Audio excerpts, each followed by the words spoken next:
ಯೋಹಾನನು ಬರೆದ ಸುವಾರ್ತೆ, ಯೋಹಾನ ಬರೆದ ಸುವಾರ್ತೆ 2ನೇ ಅಧ್ಯಾಯ 6 ಮತ್ತು 7ನೇ ವಚನವನ್ನು ನಾವು ಓದಿಕೊಳ್ಳೋಣ. ಯಹೂದ್ಯರ ಶುದ್ಧಾಚಾರದ ಪದ್ಧತಿಯ ಪ್ರಕಾರ 2-3 ಕೊಳಗ ನೀರು ಹಿಡಿಯುವ 6 ಕಲ್ಲಿನ ಬಾನೆಗಳನ್ನು ಅಲ್ಲಿ ಇಟ್ಟಿದ್ದವು. ಯೇಸು ಅವರಿಗೆ, ಆ ಬಾನೆಗಳಲ್ಲಿ ನೀರು ತುಂಬಿರಿ ಅನ್ನಲು ಅವುಗಳನ್ನು ಕಂಠದ ಮಟ್ಟಿಗೆ ತುಂಬಿದರು. ಆಗ ಅವರಿಗೆ, ಈಗ ಅದನ್ನು ತೋಡಿಕೊಂಡು ಹೋಗಿ ಔತಣದ ಪಾರುಪತ್ಯಗಾರನಿಗೆ ಕೊಡಿರಿ ಎಂದು ಹೇಳಿದಾಗ ತಗೊಂಡು ಹೋಗಿ ಕೊಟ್ಟರು. ಅಲ್ಲಿ ಎಲ್ಲಿಂದ ಬಂತೋ ನೀರನ್ನು ತೋಡಿದ ಕೆಲಸದವರಿಗೆ ತಿಳಿದಿತ್ತೋ ಹೊರತು ಔತಣ ಪಾರುಪತ್ಯಗಾರನಿಗೆ ತಿಳಿಯದಿರಲಾಗಿ, ಅವನು ಅಷ್ಟರೊಳಗೆ ದ್ರಾಕ್ಷಾರಸವಾದ ಆ ನೀರನ್ನು ರುಚಿ ನೋಡಿದಾಗ ಮದಲಿಂಗನನ್ನು ಕರೆದು, ಎಲ್ಲರೂ ಹಿರಿದಿನ ದ್ರಾಕ್ಷಾರಸವನ್ನು ಮೊದಲು ಕೊಟ್ಟು ಅಮಲೇರಿದ ಮೇಲೆ ಹಿರಿದಿನ ದ್ರಾಕ್ಷಾರಸವನ್ನು ಕೊಡುತ್ತಾರೆ. ನೀನು ಹಿರಿದಿನ ದ್ರಾಕ್ಷಾರಸವನ್ನು ಇದುವರೆಗೂ ಇಟ್ಟುಕೊಂಡಿದ್ದೀ ಅನ್ನನು. ಯೇಸು ಈ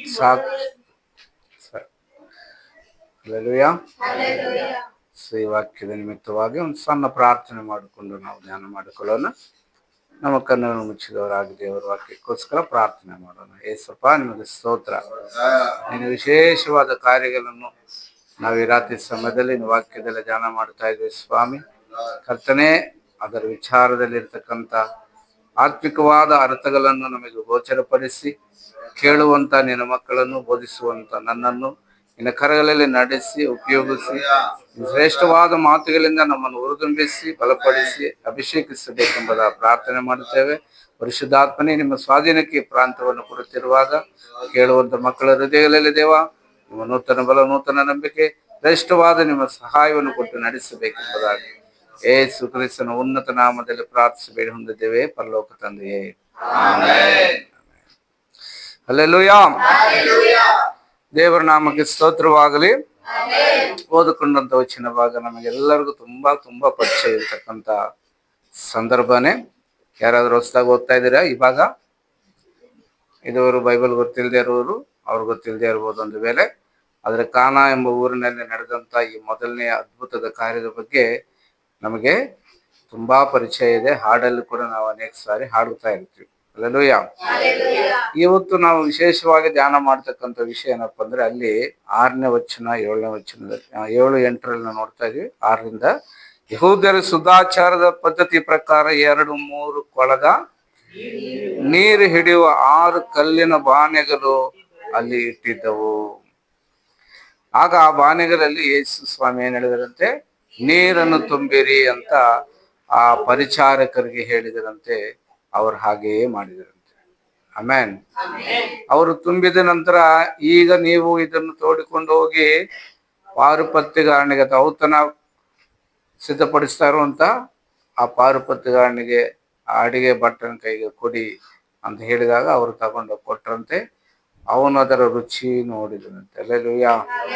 ಅದು ಜನರಿಗೆ ಕೊಟ್ಟನಂತೆ. ಅವರು ರುಚಿ ನೋಡಿ ಕೆಲವರು ಹೇಳ್ತಾ ಇದ್ದಾರೆ ಏನಂತ, ಇಷ್ಟು ಗಟ್ಟಿಯಾದ ದ್ರಾಕ್ಷಾರಸವನ್ನು ಇನ್ನೂ ಇಟ್ಕೊಂಡಿದ್ದೀರಲ್ಲ ಅಂತ ಮದಲಿಂಗನ ಅಂದ್ರೆ ಮದುವೆ ಗಂಡನ ಕರೆದು ಅಲ್ಲಿರುವಂತ ವ್ಯಕ್ತಿ ಕೇಳ್ತಾ ಇದ್ದಾನಂತೆ. ಆಮೇಲೆ ಇದು ಅದ್ಭುತ. ಆದ್ರೆ ಇವತ್ತು ನಾವು ಧ್ಯಾನ ಮಾಡುವಂತ ವಿಷಯ 6 ಕಲ್ಲಿನ ಬಾನೆಗಳು, 6 ಕಲ್ಲಿನ ಪಾತ್ರೆಗಳು. ಈ ಪಾತ್ರೆಗಳು ಕಲ್ಲಿನಿಂದ ಮಾಡಲ್ಪಟ್ಟದ್ದಾಗಿದೆ ಅಂತೆ. ಹಲ್ಲೆಲೂಯಾ. ಇವು 6 ಕೂಡ ಕಲ್ಲಿನಿಂದ ಮಾಡಿರುವಂತ ಪಾತ್ರೆಗಳು. ಆ ಹಳೆಯ ಕಾಲದಲ್ಲಿ ಮೊದಲು ಒಂದು ಮಣ್ಣಿನ ಮಡಿಕೆಗಳನ್ನು ಮಾಡ್ತಾ ಇದ್ರು, ಆನಂತರ ಕಲ್ಲಿನಲ್ಲೇ ಅವರು ಪಾತ್ರೆಗಳನ್ನು ಕೊರೀತಾ ಇದ್ರು. ಆಗಿನ ಕಾಲದಲ್ಲಿ ಯೇಸು ಸ್ವಾಮಿಯ ಕಾಲಘಟ್ಟದಲ್ಲಿ ಆ ಕಾನಾ ಎಂಬ ಊರಿನಲ್ಲಿ ಆ ಮದುವೆ ಗಂಡಿನ ಮನೆ ಹತ್ರ ಮನೆ ಮುಂದೆ 6 ಕಲ್ಲಿನ ಬಾನೆಗಳನ್ನು ಇಟ್ಟಿದ್ದರಂತೆ. ಕಾರಣ ಅವು ಶುದ್ಧಾಚಾರಕ್ಕೆ ಅಂದ್ರೆ ಅವರು ಅದನ್ನು ಶುದ್ಧಿ ಮಾಡಿಕೊಳ್ಳೋದಕ್ಕೆ ತೊಳ್ಕೊಳ್ಳೋದಕ್ಕೋಸ್ಕರವಾಗಿ ನೀರು ತುಂಬಿಸಿಟ್ಟುಕೊಳ್ಳುವಂತ ಪಾತ್ರೆಗಳಂತೆ. ಶುದ್ಧಾಚಾರ ಅಂದ್ರೆ ಶುದ್ಧೀಕರಣ ಮಾಡಿಕೊಳ್ಳೋದು, ಕೈ ಕಾಲು ತೊಳ್ಕೊಳ್ಳೋದು, ಸ್ನಾನ ಮಾಡ್ತಕ್ಕಂಥದ್ದು, ಇತರೆ ಕಾರ್ಯಗಳನ್ನು ಮಾಡ್ಲಿಕ್ಕೋಸ್ಕರ ನೀರು ತುಂಬಿಟ್ಟುಕೊಳ್ಳುವಂತ ಪಾತ್ರೆಗಳಾಗಿದ್ದುವಂತೆ. ಹಲ್ಲೆಲೂಯಾ. ಆ ಮದುವೆ ದಿನ ಯೇಸು ಆತನ ಶಿಷ್ಯರು ಇರುವಂತಹ ದಿನದಲ್ಲಿ ಆ ಮನೆಯಲ್ಲಿ ದ್ರಾಕ್ಷಾರಸ ಮುಗಿದು ಹೋದಾಗ ಮರಿಯಳು ಯೇಸು ಕ್ರಿಸ್ತನ್ನು ಕರೆದು ನೀನೇನಾದರೂ ಮಾಡಪ್ಪ ಅಂದಾಗ, ಅಮ್ಮ ನನ್ನ ಗೊಡವೆ ನಿನಗೆ ಹಾಕಿ ನನ್ನ ಸಮಯ ಇನ್ನೂ ಬಂದಿಲ್ಲ ಅಂತ ಸುಮ್ಮನಾದರು. ಆದರೂ ಆತನೇನು ಮಾಡಿದನಂತೆ, ಆ ಕಲ್ಲಿನ ಬಾನೆಗಳನ್ನು ನೋಡಿ ಆ ಪರಿಚಾರಕರಲ್ಲಿ ಕೆಲಸ ಮಾಡುವಂಥವ್ರನ್ನು ಕರೆದು ನೀವು ಹೋಗಿ ಆ 6 ಪಾತ್ರೆಗಳಿಗೆ ಕಂಠ ಪೂರ್ತಿ ನೀರನ್ನು ತುಂಬಿರಿ ಅಂತೇಳಿ. ಹಲ್ಲೆಲೂಯಾ. ತುಂಬಿದವರು ಯಾರು? ಕೆಲಸಗಾರರು. ಅದನ್ನು ಈಗ ನೀವು ತೋಡ್ಕೊಂಡೋಗಿ ಪಾರುಪತ್ಯಗಾರನ ಕೊಡಿ ಅಂತಂದಾಗ ಅವ್ರು ತೋಡ್ಕೊಂಡೋಗಿ ಕೊಟ್ರಂತೆ. ಅವನು ಎಲ್ಲಾರ್ಗೂ ಹಂಚಿದನಂತೆ. ಕುಡಿದವರೆಲ್ಲ ತುಂಬಾ ಟೇಸ್ಟ್ ಆಗಿದೆ, ತುಂಬಾ ಅದ್ಭುತವಾಗಿದೆ, ಅದು ನಿನ್ನೆ ಕೊಟ್ಟಂತ ದ್ರಾಕ್ಷಾರಸಕ್ಕಿಂತಲೂ ಇವತ್ತು ಕೊಟ್ಟಿರೋ ತುಂಬಾ ಅದ್ಭುತವಾಗಿದೆ ಅಂತ ಕುಡಿತಾ ಇದ್ದಾರಂತೆ. ಈಗ ಆ ಮನುಷ್ಯರು ಕುಡಿದವರು ಇವತ್ತು ಹೊಗಳ್ತಾರೆ, ನಾಳೆ ತೆಗಳ್ತಾರೆ, ಬಿಟ್ಟಾಕಿ. ಅವರು ಚೆನ್ನಾಗಿ ಹೊಟ್ಟೆ ತುಂಬ ಕೊಟ್ಟಾಗ ನೀನು ದಾನವಂತ, ದಾನವೀರ, ಅವನು ಇವನು ಅಂತ ಹೇಳ್ತಾರೆ. ಆಮೇಲೆ ಮಾರನೇ ದಿನಕ್ಕೆ ಏನ್ ಹಾಕಿದ್ದು ಯಾವ್ದು ಅದು ಊಟ ಅಂತಾರ, ಅದು ದ್ರಾಕ್ಷಾರಸ ಅಂತ ಒಂದು ಮಾತಾಡ್ಕೊಂತಾರೆ ಜನ. ಆದ್ರೆ ಯೇಸು ಸ್ವಾಮಿ ಆ ಕಲ್ಲಿನ ಬಾನೆಗಳಲ್ಲೇ ಯಾಕೆ ದೇವರು ಆ ನೀರನ್ನು ತುಂಬಕ್ಕೆ ಕೇಳಿದ್ರು? ಆ ಬಾನೆಗಳಲ್ಲಿರುವಂತ ಆ ನೀರಿಗೆ ಬಂದಂತ ವಿಶೇಷತೆ ಏನು? ಇದರಿಂದ ಆ ಬಾನೆಗಳಿಗೆ, ಆ ಪಾತ್ರೆಗಳಿಗೆ ಸಿಕ್ಕಂತ ಗೌರವ ಏನು ಅಂತ. ಹಲ್ಲೆಲೂಯಾ. ಇವು ಹೊರಗಡೆ ಇಟ್ಟಂತ ಪಾತ್ರೆಗಳು, ಒಳಗಡೆ ಇಟ್ಟಂತ ಪಾತ್ರೆಗಳಲ್ಲ ಇವು. ಅವು ಶುದ್ಧೀಕರಣಕ್ಕಂದ್ರೆ ತೊಳ್ಕೊಳ್ಳೋದಕ್ಕಾಗಿ ನೀರು ತುಂಬಿಟ್ಟುಕೊಳ್ಳುವ ಪಾತ್ರೆಗಳು. ಆದ್ರೆ ಯೇಸು ಸ್ವಾಮಿ ಮನೆಯಲ್ಲಿರುವಂತ ಕೊಳಗ ತಗೊಂಬನ್ನಿ, ಮನೆಯಲ್ಲಿರ್ತಕ್ಕಂಥ ಒಳ್ಳೆ ಪಾತ್ರೆ ತಗೊಂಬನ್ನಿ, ಚಿನ್ನದ್ದೋ ಬೆಳ್ಳಿಯದ್ದೋ ಈ ಥರದ್ದೋ ಅಂತ ಹೇಳಿಲ್ಲ. ನೀವು ಆ ಕಲ್ಲಿನ ಪಾತ್ರೆಗಳಿಗೆ ನೀರು ತುಂಬಿಸಿರಿ ಅಂತ ಹೇಳಿದ್ರು. ಹಲ್ಲೆಲೂಯಾ. ಆ ನೀರು ಆ ಕಲ್ಲಿನ ಪಾತ್ರೆ ಒಳಗೆ ಹುಯ್ದಾಗ ಯೇಸು ಸ್ವಾಮಿ ಪ್ರಾರ್ಥನೆ ಮಾಡ್ಲಿಲ್ಲ ಅಲ್ವಾ, ಅದನ್ನು ಮುಟ್ಲಿಲ್ಲ, ಇದು ದ್ರಾಕ್ಷಾರಸ ಆಗಲಿ ಅಂತನೂ ಹೇಳಲಿಲ್ಲ. ತುಂಬಿಡ್ರಿ ಅಂತಂದ್ರು ತುಂಬಿದ್ರು, ತಗೊಂಡೋಗಿ ಕೊಡ್ರಿ ಅಂದ್ರೆ ಕೊಟ್ಟಷ್ಟೇ. ಹಲ್ಲೆಲೂಯಾ. ಅಂದ್ರೆ ಇಲ್ಲಿ ಏನು ನಡೀತಾ ಇದೆ? ಕರ್ತನು ಹೇಳಿದ ಹಾಗೆ ಮಾಡಿದಾಗ ಅದ್ಭುತ ನಡೀತಾ ಇದೆ. ಆ ನೀರಿನ ಪಾತ್ರೆಗಳು ಯಾವ ಕೆಲಸಕ್ಕಾಗಿ ಉಪಯೋಗಿಸ್ತಾ ಇದ್ದೇವೋ ಅದಕ್ಕಾಗಿ ಉಪಯೋಗಿಸಲಿಲ್ಲ, ಒಂದು ಶ್ರೇಷ್ಠವಾದ ಕೆಲಸಕ್ಕೆ ಉಪಯೋಗಿಸಲ್ಪಡ್ತಾ ಇದೆ. ಅಂದ್ರೆ ಮದುವೆಯ ಮಂದಿಗೆ, ಅಲ್ಲಿ ಬಂದಂತ ಜನಗಳಿಗೆ ಅದು ಸಿಹಿಯಾದ ಪದಾರ್ಥವನ್ನು ಒದಗಿಸುವ ಪಾತ್ರೆಗಳಾಗಿ ಯೇಸಪ್ಪ ಮಾರ್ಪಡಿಸಿದನು ಅವರು. ಅದಕ್ಕಿಂತ ಮುಂಚೆ ಅವುಗಳನ್ನು ಏನಕ್ಕಾಗಿ ಉಪಯೋಗಿಸ್ತಾ ಇದ್ರು? ಕೇವಲ ಶುದ್ಧೀಕರಣ ಅಂದ್ರೆ ನಮ್ಮ ಭಾಷೆಯಲ್ಲಿ ಈ ಬಕೆಟ್ಗಳು ಅವು ತೊಳ್ಕೊಳಕ್ಕೆ, ಆ ರೀತಿಯಾದ ಕೆಲಸಕ್ಕೆ ಆ ನೀರನ್ನು, ಅವುಗಳನ್ನು ಆ ನೀರಿಗಾಗಿ ಉಪಯೋಗಿಸ್ತಾ ಇದ್ರು.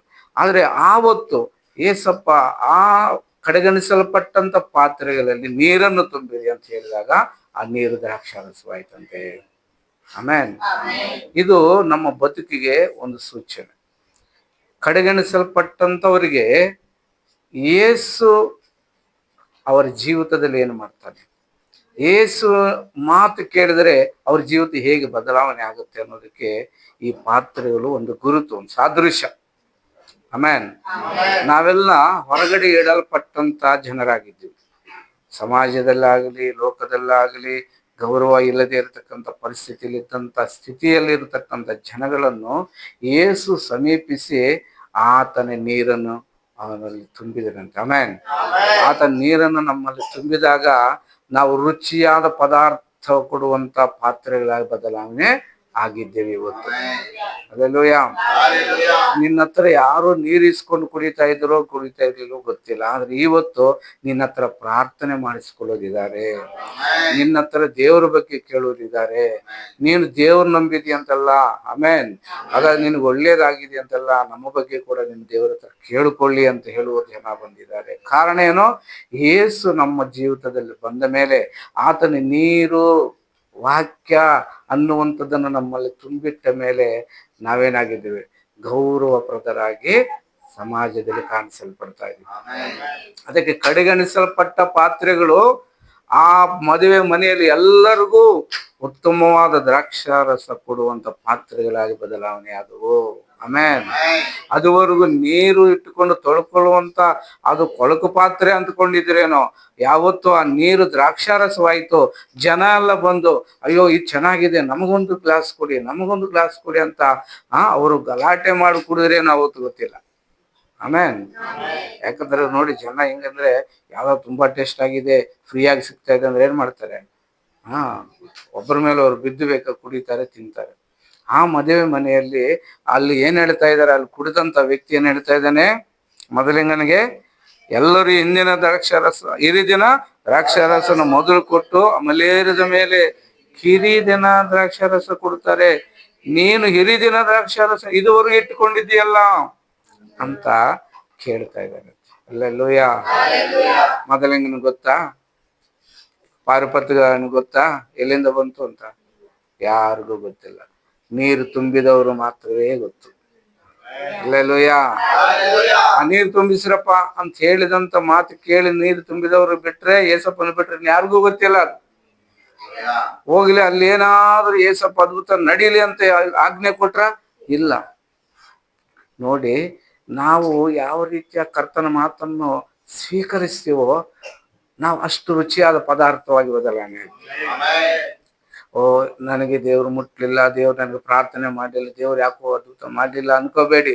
ವಾಕ್ಯ ನಿನ್ನ ಮೇಲೆ ಬಂತ, ವಾಕ್ಯ ನಿನ್ನ ಹತ್ರ ಬಂತ, ಯಾವ ಅನುಮಾನ ಇಲ್ಲದೆ ಸ್ವೀಕರಿಸು. ಯಾವ ಅನುಮಾನ ಇಲ್ಲದೆ ನಿನ್ನ ಹೃದಯಕ್ಕೆ ಸೇರಿಸ್ಕೊ. ಆ ವಾಕ್ಯ ನಿನ್ನ ಜೀವಿತದಲ್ಲಿ ಅದ್ಭುತ ಮಾಡ್ತದೆ. ಅಲ್ಲೆಲ್ಲೂಯ. ಆ ಪಾತ್ರೆಗಳಲ್ಲಿದ್ದಂತ ನೀರಾಗಿ ಇರ್ಲಿಲ್ಲ, ಅದು ದ್ರಾಕ್ಷಾರಸವಾಗಿ ಬದಲಾವಣೆ ಆಯ್ತಂತೆ. ಅದು ಎಂತ ದ್ರಾಕ್ಷಾರಸ, ವಿಶೇಷವಾದದ್ದು. ಯಾವತ್ತೂ ಅಂತ ದ್ರಾಕ್ಷಾರಸ ಯಾರೂ ಕುಡಿದಿರ್ಲಿಲ್ವಂತ ನೋಡಿ. ಆಮೇನ್. ನೋಡಿ, ಆ ನೀರಿಗೆ ಸೂಚನೆ ದೇವರ ವಾಕ್ಯ. ಆಮೇನ್. ಆ ನೀರು, ಆ ವಾಕ್ಯ ಯಾವಾಗ ನಮ್ಮ ಜೀವಿತದಲ್ಲಿ ಬರುತ್ತದೋ ನಾವು ಸಿಹಿಯಾದ ಪದಾರ್ಥವಾಗಿ, ಉತ್ತಮವಾದ ಪದಾರ್ಥವಾಗಿ, ರುಚಿ ಕೊಡುವ ಪದಾರ್ಥವಾಗಿ, ಅದ್ಭುತ ಮಾಡುವ ಪದಾರ್ಥವಾಗಿ ಬದಲಾವಣೆ ಆಗ್ತೀವಿ. ಆಗ ನಮ್ಮ ಮಾತುಗಳು ದೇವರ ದ್ರಾಕ್ಷಾರಸವಾಗಿ ಬದಲಾವಣೆ ಆಗ್ತದೆ. ನೋಡಿ, ಆ ಪಾತ್ರೆಯಲ್ಲಿದ್ದಂತ ಆ ನೀರು ವಾಕ್ಯವಾದರೆ ದ್ರಾಕ್ಷಾರಸ ಏನಾಗಿದೆ, ಜೀವ ಆಗಿದೆ, ರಕ್ತ ಆಗಿದೆ, ಕರ್ತನ ರಕ್ತ. ಆತನ ರಕ್ತ ನಮ್ಮ ಜೀವಿತದಲ್ಲಿ ಬರುವಾಗ ಏನಾಗುತ್ತೆ, ನಾವು ಸಮಾಜದಲ್ಲಿ ಗುರುತಿಸಲ್ಪಡುವಂಥವ್ರು, ಧನ್ಯವಾದವರು, ದೇವರಿಗೆ ಮಾನ್ಯವಾದವರಾಗಿ ಬದಲಾವಣೆ ಆಗ್ತೀವಿ. ಇದರಿಂದ ದೇವರ ರಾಜ್ಯಕ್ಕೆ ಮಹಿಮೆ ಉಂಟಾಗತ್ತೆ. ಯಾಕಂದ್ರೆ ನಮ್ಮನ್ನು ಕಡೆಗಣಿಸಿದಂತ ಲೋಕನೇ ನಮ್ಮನ್ನು ಗೌರವಿಸಿ ನೋಡುವಂತೆ ಮಾಡ್ತದೆ. ಅದಕ್ಕೆ ದೇವರ ಮಕ್ಕಳೇ, ನೀವು ನಿಮ್ಮ ಜೀವಿತದಲ್ಲಿ ಏನೆಲ್ಲ ಕಳ್ಕೊಂಡಿರ್ತೀರೋ ಆ ಕಳ್ಕೊಂಡಿದ್ದನ್ನು ದೇವರು ಯಾವ ರೀತಿ ತುಂಬಿಸ್ತಾನೆ. ಒಂದು ನೀರು ಸಾಕು, ಒಂದು ಮಾತು ಸಾಕು. ಆಮೇನ್. ಒಂದು ವಾಕ್ಯ ಹೇಳಿದ್ರೆ ಸಾಕು ಏಸಪ್ಪ, ಅದು ನಮ್ಮ ಜೀವಿತ ತುಂಬಿ ತುಳುಕುವಂತೆ ಮಾಡ್ತದೆ.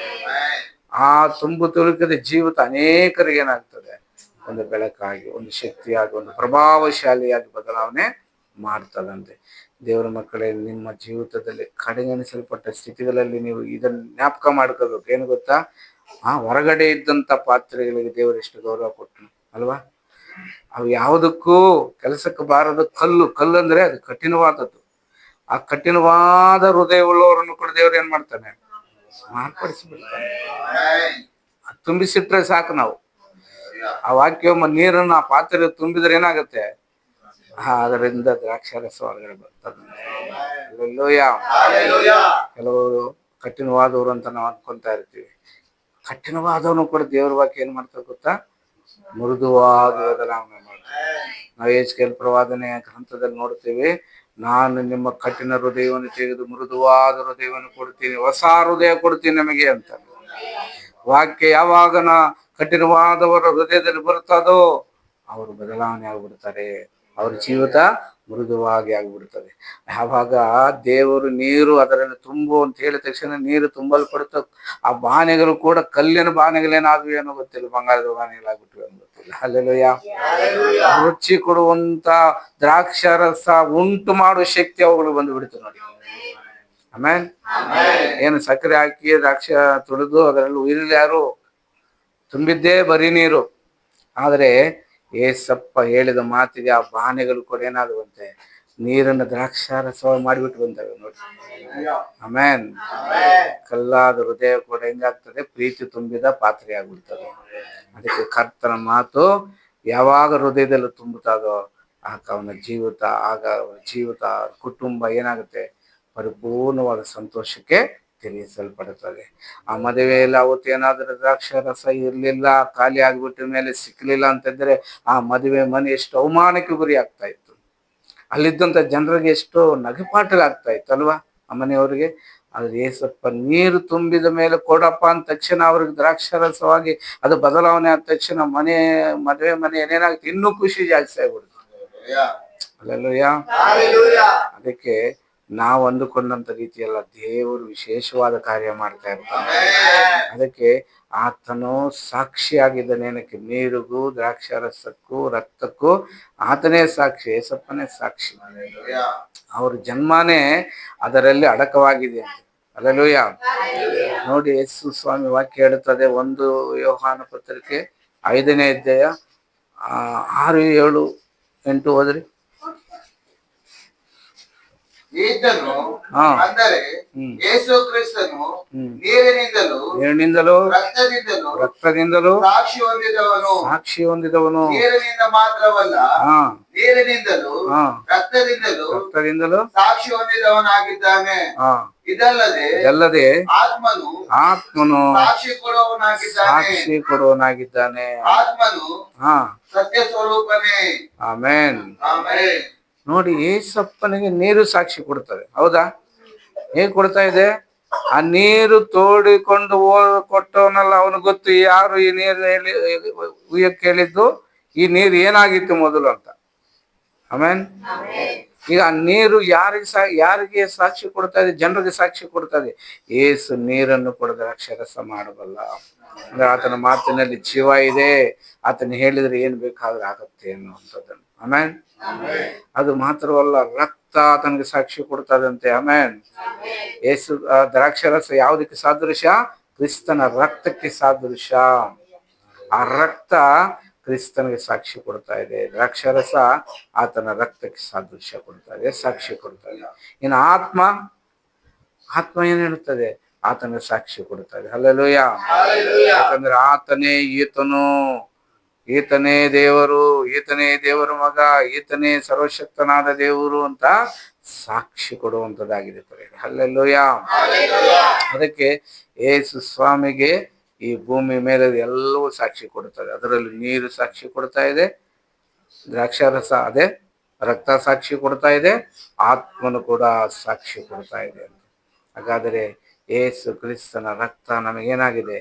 ಜೀವವನ್ನು ಕೊಡ್ತದೆ. ಯೇಸು ಕ್ರಿಸ್ತನ ವಾಕ್ಯ ಏನ್ ಮಾಡ್ತದೆ? ಅದ್ಭುತವನ್ನು ಮಾಡ್ತದೆ. ಯೇಸು ಕ್ರಿಸ್ತನ ಆತ್ಮ ನಮಗೇನ್ ಮಾಡ್ತದೆ? ಇವೆಲ್ಲವನ್ನು ನಮಗೆ ತಿಳುವಳಿಕೆಯನ್ನು ಮಾಡಿ ಆತನ ದೈವತ್ವವನ್ನು ನಮಗೆ ಪ್ರಕಟಿಸ್ತಾ ಇದೆ. ಅಲ್ಲೆಲ್ಲೂಯ್ಯ. ಈಗ ತೋಡಿಕೊಂಡು ಹೋದವರು ಮಾತ್ರ ಗೊತ್ತಂತ ವಿಚಾರ, ಅವ್ರು ಯಾರಿಗೂ ಹೇಳಲಿಲ್ಲ. ಅಲ್ಲೆಲ್ಲೂಯ್ಯ. ಆ ಮದುವೆ ಮನೆಯಲ್ಲಿ ನೀರು ತಗೊಂಡು ಕೊಡ್ತಾ ಇದ್ದಾರೆ. ಏನಪ್ಪ ನೀರು ಉಯ್ತಾ ಇದಾರೆ, ಅವರೆಲ್ಲ ದ್ರಾಕ್ಷಾರಸ ಅಂತ ಇದಾರಲ್ಲ ಅಂತ ಅವ್ರು ಆಶ್ಚರ್ಯಪಟ್ಟಿರುವುದು. ಆದರೆ ಮರಿಯಮ್ಮ ಒಂದು ಮಾತು ಹೇಳಿತ್ತವ್ರು, ಏನ್ ಗೊತ್ತಾ? ಆತ ಏನ್ ಹೇಳ್ತಾನೆ ಅದನ್ನ ನೀವು ಮಾಡಿ. ಅಲ್ಲೆಲ್ಲೂಯ್ಯ. ಇನ್ 2ನೇ ಪ್ರಶ್ನೆ ಮಾಡಕ್ ಹೋಗ್ಬೇಡಿ ಅಂತ ಹೇಳ್ಬಿಟ್ಟು. ಅದೇ ನಮಗೆ ಸಂದೇಹ ಇರಬಾರ್ದು ಯೇಸು ಸ್ವಾಮಿ ಬಗ್ಗೆ, ನಮಗೆ ಅನುಮಾನಗಳು ಬರಬಾರ್ದು ದೇವರ ವಾಕ್ಯದ ಬಗ್ಗೆ. ಅಯ್ಯೋ ದೇವರೇನಾ, ನಾನು ನಂಬಿದ್ದು ನಿಜವಾಗ್ಲೂ ದೇವರೇನಾ ಅಂತ ಅನುಮಾನ ಬರಬಾರ್ದು ನಮಗೆ. ಹಾಗೇನಾದ್ರೂ ಬಂದ್ರೆ ನೀವು ಕಲ್ಲಿನ ಪಾತ್ರೆ ತಾನೇ ಇರ್ತೀರ, ಅದರ ನೀರು ತುಂಬಲ್ಲ, ದ್ರಾಕ್ಷಾರಸ ಆಗಲ್ಲ ಅಲ್ವಾ? ನಮ್ಮ ಜೀವಿತ ಏನಾಗಬೇಕು? ಒಂದು ಟೈಮಲ್ಲಿ ಖಾಲಿಯಾದ ಪಾತ್ರೆ ಆಗಿದ್ದೆವು, ಈಗ ನೀರು ತುಂಬಿದೆ. ಆ ನೀರು ಏನಾಗಬೇಕು? ದ್ರಾಕ್ಷಾರಸ ಆಗಬೇಕು. ಆ ದ್ರಾಕ್ಷಾರಸ ಏನಾಗಬೇಕು? ಹಂಚಲ್ಪಡಬೇಕು. ಅದು ಜನರಿಗೆ ನಮ್ಮಿಂದ ಹೋಗ್ಬೇಕು, ಅದ್ಭುತ ನಮ್ಮಿಂದ ಹೋಗ್ಬೇಕು, ಆ ಸ್ವಾರ್ಥ. ಆಮೇನ್. ಆಗ ಆತನ ದೈವತ್ವ ಲೋಕಕ್ಕೆ ಗೊತ್ತಾಗತ್ತೆ. ಅದಕ್ಕೆ ದೇವರ ಮಕ್ಕಳ ನಮ್ಮನ್ನು ದೇವರು ಆರಿಸಿಕೊಂಡಿರುವುದೇ ಆ ಉದ್ದೇಶಕ್ಕೋಸ್ಕರ. ಯಾಕಂದ್ರೆ ಅದ್ಭುತ ಸುಮ್ಮನೆ ಮಾಡಲ್ಲ ದೇವರು, ಆ ಅದ್ಭುತದಿಂದ ತನ್ನ ನಾಮ ಕೀರ್ತಿಸಲ್ಪಡಬೇಕು, ತನ್ನ ಸುವಾರ್ತೆ ಪ್ರಕಟಿಸಲ್ಪಡಬೇಕು, ತನ್ನ ಕೀರ್ತಿಗೆ ಜನರೆಲ್ಲ ಮುಗ್ಧರಾಗಿ ನಂಬಿಕೆ ಇಟ್ಟು ತನ್ನ ಬಳಿಗೆ ಬರಬೇಕು ಎಂಬುದಾಗಿ. ಅದಕ್ಕೆ ಆವತ್ತು ಯೇಸು ಸ್ವಾಮಿ ಶಿಷ್ಯರು ಅದೇ ಅದ್ಭುತ ಮೊದಲನೇದಾಗಿ ನೋಡಿದ್ದವರು. ಎಲ್ಲರೂ ಆಶ್ಚರ್ಯಕರವಾಗಿ ನೋಡ್ತಾ ಇದ್ದಾರಂತೆ. ಓ ಆತನ ತಾಯಿ ಅವನ ತಮ್ಮಂದಿರು ಎಲ್ಲ ಇದ್ರು ಅವತ್ತು ಆ ಮನೆಯಲ್ಲಿ. ಎಲ್ಲ ಮದುವೆಗೆ ಹೋಗಿದ್ದರಂತೆ. ಎಲ್ಲರ ದಿವಸ ದೇವರ ಸಮ್ಮುಖದಲ್ಲಿ ಸಂತೋಷ ಪಟ್ಟರಂತೆ. ಆಮೆನ್. ನೋಡಿ, ದ್ರಾಕ್ಷಾರಸ ನಾನಾಗ್ಲೇ ಒಂದ್ಸರಿ ನಾನು ಹೇಳಿದೆ ನಿಮಗೆ, ದ್ರಾಕ್ಷಾರಸ ಯೇಸು ಕ್ರಿಸ್ತನ ರಕ್ತಕ್ಕೆ ಸಾಕು. ಈಗ ದ್ರಾಕ್ಷಾರಸಕ್ಕಿರುವಂತ ಶ್ರೇಷ್ಠತೆ ಏನು ಗೊತ್ತಾ? ಯೇಸು ಸ್ವಾಮಿ ದ್ರಾಕ್ಷಾರಸವನ್ನು ಹಂಗೆ ದ್ರಾಕ್ಷಾರಸ ಆಗಲಿ ಅಂತ ಹೇಳಿದ್ರು ಕೂಡ ಆ ಪಾತ್ರೆಗಳಲ್ಲಿ ಅದು ತುಂಬುತ್ತಾ ಇತ್ತು. ಮತ್ತೆ ನೀರನ್ನು ಒಯ್ದು ಅದನ್ನು ದ್ರಾಕ್ಷಾರಸವನ್ನಾಗಿ ಮಾಡಿದ ಮೇಲೆ ಆ ದ್ರಾಕ್ಷಾರಸದಿಂದ ಪ್ರಜೆಗಳಿಗೆ ಏನು ಉಪಯೋಗ? ಆವತ್ತಿನ ಮನೆಯಲ್ಲಿ ಬಂದಂತ ಅತಿಥಿಗಳಿಗೆ ಸತ್ಕಾರ್ಯ ಮಾಡಿದರು. ಸತ್ಕಾರ್ಯ ಮಾಡುವುದೇನಕ್ಕಾಗಿ ನಾವು, ಅಥವಾ ಅವ್ರಿಗೆ ಏನಕ್ಕಾಗಿ ಅದನ್ನು ಕುಡಿಲಿಕ್ಕೆ ಕೊಡ್ತಾ ಇದ್ವಿ? ಅವರನ್ನು ಸಂತೋಷಪಡಿಸ್ಲಿಕ್ಕೆ, ಅವರಲ್ಲಿ ಆನಂದವನ್ನು ತರಲಿಕ್ಕೆ, ಅವರು ಆ ಔತಣವನ್ನು ಸಂತೋಷದಿಂದ ಅನುಭವಿಸೋದಕ್ಕಾಗಿ ನಾವು ಆ ದ್ರಾಕ್ಷಾರಸವನ್ನು ಕೊಡ್ತೀವಿ. ಅದು ಯಹೂದ್ಯರಲ್ಲಿ ಪದ್ಧತಿ. ಆಮೇಲೆ ಆ ದ್ರಾಕ್ಷಾರಸಕ್ಕೆ ಯಹೂದ್ಯರಲ್ಲಿ ಬಹಳ ಒಂದು ವಿಶೇಷತೆ ಇದೆ. ಅವ್ರು ಯಾವುದೇ ಹಬ್ಬ ಮಾಡಲಿ, ಯಾವುದೇ ಒಂದು ಕಾರ್ಯಕ್ರಮ ಮಾಡಿಕೊಂಡ್ರು ಕೂಡ ಅವರು ತಪ್ಪದೇ ದ್ರಾಕ್ಷಾರಸವನ್ನು ಕುಡಿತಾರೆ. ಈಗಲೂ ಕೂಡ ಅಷ್ಟೇ. ಅದು ಅವರಿಗೆ ದೇವರು ಕೊಟ್ಟಿರುವಂತ ಒಂದು ಆಶೀರ್ವಾದ ಅಂತ ಅವ್ರು ನಂಬುತ್ತಾರೆ. ಆಮೇಲೆ ನಾವು ನೋಡಿ, ದ್ರಾಕ್ಷಾರಸದ ಬಳ್ಳಿ ಯಾರಿಗೆ ಸೂಚನೆ? ಇಸ್ರಾಯೇಲರಿಗೆ ದೇವರು ಸೂಚನೆಯಾಗಿ ಕೊಟ್ಟಿದ್ದಾನೆ. ಅವರನ್ನೇ ನೆಟ್ಕೊಂಡಿದ್ದೇನೆ, ಅದಕ್ಕೆ ಅವ್ರನ್ನ ಹೋಲಿಕೆ ಮಾಡ್ಕೊಂಡಿದ್ದೇನೆ. ಅದಕ್ಕೆ ಅವರು ಆ ಬಳ್ಳಿಯ ಆ ದ್ರಾಕ್ಷಾಗೊಂಚಲು ಅವರು ಯಾವಾಗಲೂ ಕೂಡ ಸಂತೋಷಕ್ಕಾಗಿ ಅದನ್ನು ಕುಡಿತಾರೆ, ಆನಂದ ಪಡ್ತಾರಂತೆ. ನಾವು ನ್ಯಾಯಸ್ಥಾಪಕ ಪುಸ್ತಕದಲ್ಲಿ ಒಂದು ಗಾದೆ ಇದೆ, ಒಂದು ಮಾತು. ಒಬ್ಬ ವ್ಯಕ್ತಿ ಮಾತಾಡ್ತಾನೆ ದ್ರಾಕ್ಷಾಲತೆ ಬಗ್ಗೆ. ನೀವು ನೋಡಿ, ನ್ಯಾಯಸ್ಥಾಪಕರು 9ನೇ ಅಧ್ಯಾಯದಲ್ಲಿ 12ನೇ ವಚನದಲ್ಲಿ ಒಂದು ಮಾತಿದೆ ನೋಡಿ. ಅನಂತರವು ದ್ರಾಕ್ಷಾಲತೆ ಬಲಿಗೆ ಹೋಗಿ, ನೀನು ಬಂದು ನಮಗೆ ಅರಸನಾಗು ಎನ್ನಲು, ಅದು ಅವುಗಳಿಗೆ, ನಾನು ನನ್ನ ರಸದಿಂದ ದೇವತೆಗಳಿಗೂ ಮನುಷ್ಯರಿಗೂ ಆನಂದ ಕೊಡುವುದನ್ನು ಬಿಟ್ಟು ಓಲಾಡಲು, ಮರಗಳ ಮೇಲೆ ಓಲಾಡೋದಕ್ಕೆ ಬರಬೇಕು ಅಂತ ಕೇಳಿದಂತೆ. ದ್ರಾಕ್ಷಾರಸ ಏನ್ ಮಾಡ್ತದಂತೆ? ದೇವತೆಗಳಿಗೂ ಮತ್ತೆ ಮನುಷ್ಯರಿಗೂ ಆನಂದ ಕೊಡುವಂತದ್ದಾಗಿದೆ ಅಂತ ನೋಡಿ. ದ್ರಾಕ್ಷಾ ಬಳ್ಳಿ ಏನ್ ಹೇಳ್ತದೆ? ನನ್ನ ಹಣ್ಣುಗಳಿಂದ ನನ್ನ ರಸ ಬರ್ತದೆ, ಆ ರಸದಿಂದ ದೇವತೆಗಳಿಗೂ ಮನುಷ್ಯರಿಗೂ ಆನಂದ ಕೊಡ್ತದೆ. ಹಲ್ಲೆಲೂಯಾ. ಈಗ ಔತಣ ಮಾಡ್ತಾ ಇರೋದು ಏನಕ್ಕಾಗಿ? ಅವ್ರ ಆನಂದದಲ್ಲಿ ತೇಲಾಡೋದಕ್ಕೆ ತಾನೆ. ಅದಕ್ಕೆ ಅಮಲೇ ಇರ್ತಾದೆ ಅಂತ ಕೆಲವರು. ಯಾಕಂದ್ರೆ ಗಟ್ಟಿಯಾಗಿದೆ, ತುಂಬಾ ಹಳೆ ದ್ರಾಕ್ಷಾರಸ ತರ ಇದೆ ಅಂತ, ಅದಕ್ಕೆ ಅವ್ರು ಕುಡಿದು ಓಡಾಡ್ತಾ ಇದ್ದಾರೆ. ಸ್ವಲ್ಪ ಮತ್ತು ಬರ್ತಾ ಇದೆ ಅಂತ ಅವ್ರಿಗೆ. ಹಲ್ಲೆಲೂಯಾ. ಹಾಗಾದ್ರೆ ದೇವತೆಗಳು ಕೂಡ ಈ ದ್ರಾಕ್ಷಾರಸಕ್ಕೆ ದಾಸರಾಗಿದ್ದಾರೆ ಅಂತ ನೋಡಿ. ಇದ್ದಾರೆ, ಇರ್ತಾರೆ. ಹಲ್ಲೆಲೂಯಾ. ಸುರಾಪಾನ ಮಾಡ್ತಾ ಇದ್ದಾರೆ ಅಂತವ್ರೆಲ್ಲ ಒಂದು ಕಾಲದಲ್ಲಿ. ಆಮೇಲೆ ಈಗ ಮನುಷ್ಯರು ಕೂಡ ದ್ರಾಕ್ಷಾರಸಕ್ಕಾಗಿ ಓಡಾಡ್ತಾ ಇದ್ದಾರೆ, ತಿರುಗಾಡ್ತಾ ಇದ್ದಾರೆ, ಕಷ್ಟಪಡ್ತಾ ಇದ್ದಾರೆ, ಜಗಳ ಮಾಡ್ಕೊಂತ ಇದ್ದಾರೆ, ಏನೇನೋ ಮಾಡ್ತಾ ಇದ್ದಾರೆ. ಆದ್ರೆ ಈ ದ್ರಾಕ್ಷಾರಸಕ್ಕೂ ಆ ದ್ರಾಕ್ಷಾರಸಕ್ಕೂ ವ್ಯತ್ಯಾಸ ಇದೆ. ಯಾಕಂದ್ರೆ ಯೇಸು ಸ್ವಾಮಿ ಕೊಟ್ಟಂತ ದ್ರಾಕ್ಷಾರಸನೇ ಬೇರೆ, ಈಗ ಮಾರುವಂತ ದ್ರಾಕ್ಷಾರಸನೇ ಬೇರೆ. ಅದು ಬೇರೆ. ಅದು ಕುಡಿದು ಎಲ್ಲಂದ್ರೆ ರೋಡ್ ಮೇಲೆ ಬೀಳ್ತಾರೆ, ಅದು ಬೇರೆ. ಇಲ್ಲಿ ಮದುವೆ ಮನೆಯಲ್ಲಿ ಎಲ್ಲರಿಗೂ ಆನಂದವನ್ನು ಕೊಡುವುದಕ್ಕಾಗಿ, ಸಂತೋಷ ಪಡುವುದಕ್ಕಾಗಿ ಅವರಿಗೆ ಆ ದ್ರಾಕ್ಷಾರಸ ಹಂಚಲ್ಪಟ್ಟಿತು. ಅದಕ್ಕೆ ಅದು ದೇವತೆಗಳಿಗೂ ಮನುಷ್ಯರಿಗೂ ಆನಂದ ಕೊಡುವಂತದ್ದಾಗಿದೆ ಅಂತ. ಆಮೆನ್. ಹಲ್ಲೆಲೂಯಾ. ಈ ಏಸಪ್ಪ ಕೂಡ ದ್ರಾಕ್ಷಾರಸ ಪಾತ್ರೆ ತಗೊಂಡು, ಇದು ನನ್ನ ರಕ್ತ, ನನ್ನ ನೆನೆಸ್ಕೊಳ್ಳೋದಕ್ಕಾಗಿ ಕುಡಿಯಿರಿ ಎಂಬುದಾಗಿ ಕೊಟ್ಟನು. ಈಗ ನಮಗೆಲ್ಲ ಆನಂದ ಆಗ್ತಾ ಇದೆಯಾ? ಆ ದ್ರಾಕ್ಷಾರಸ ಕುಡಿದಾಗ ಸಂತೋಷ ಆಗ್ತಾ ಇದೆಯಾ? ಏನ್ ಡೌಟ್ ಅಲ್ಲಿ ಕೇಳ್ದೆ?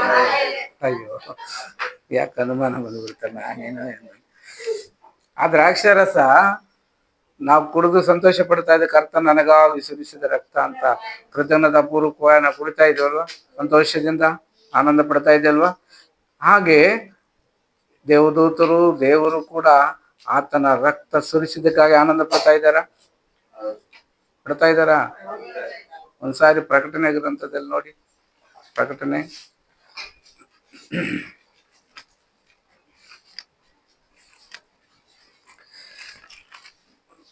5ನೇ ಅಧ್ಯಾಯನ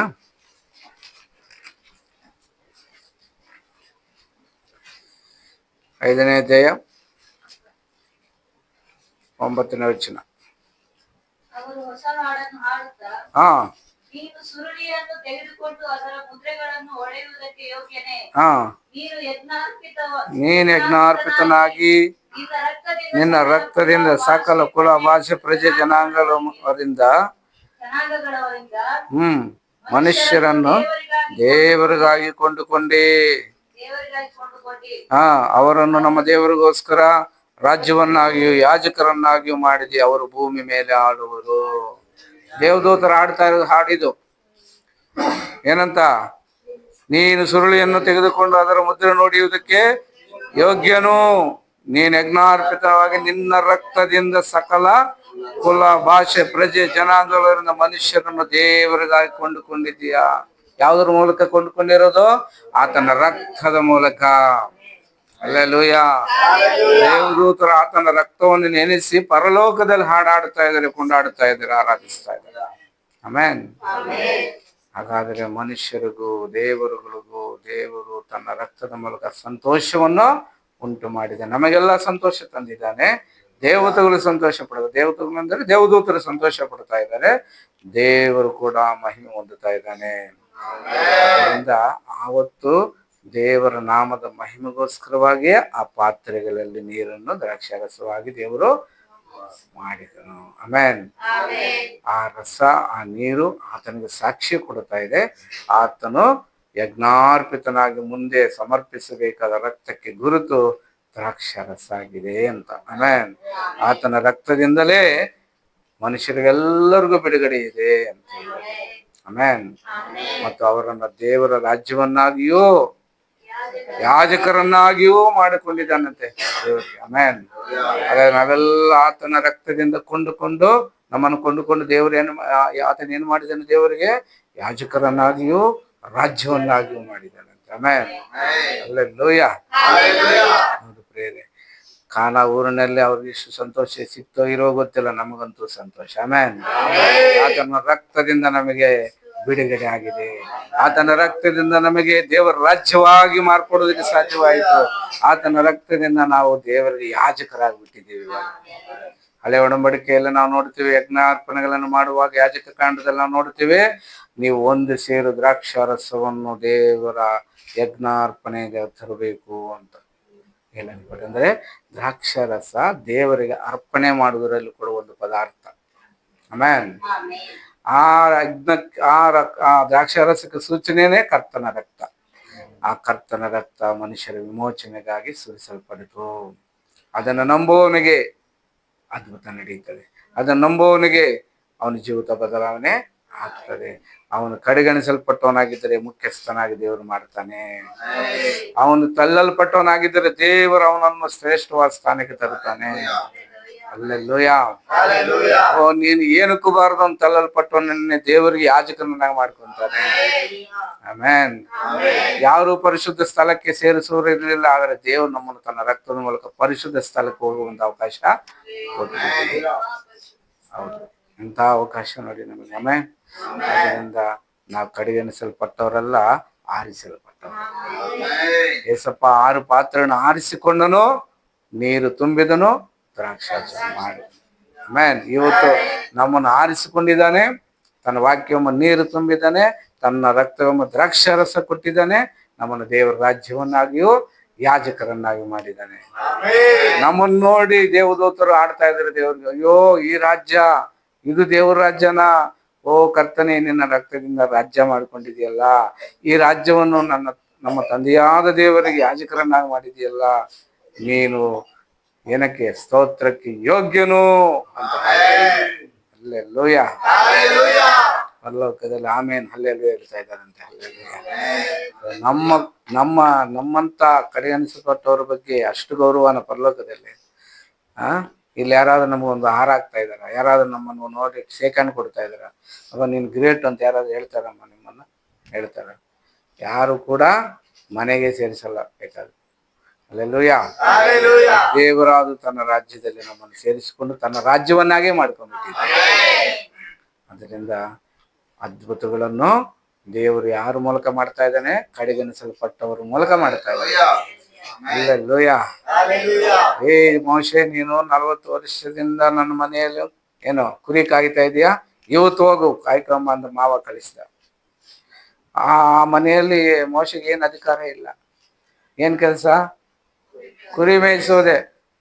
ಬೇರೆ ಏನ್ ಸಂಬಳ ಕೊಡ್ತಾ ಇದ್ನೇನೋ ಗೊತ್ತಿಲ್ಲ. ಸಂಬಳ ಕೊಟ್ಟಂಗೆ ಎಲ್ಲಿ ಬೈದಲ್ಲಿರಲಿಲ್ಲ. ಸಂಬಳ ಕೇಳಿದ್ರೆ ಏನ್ ಮಗಳನ್ನ ಕೊಟ್ಟಿಲ್ವಾ? ಮದುವೆ ಮಾಡಿಲ್ವಾ?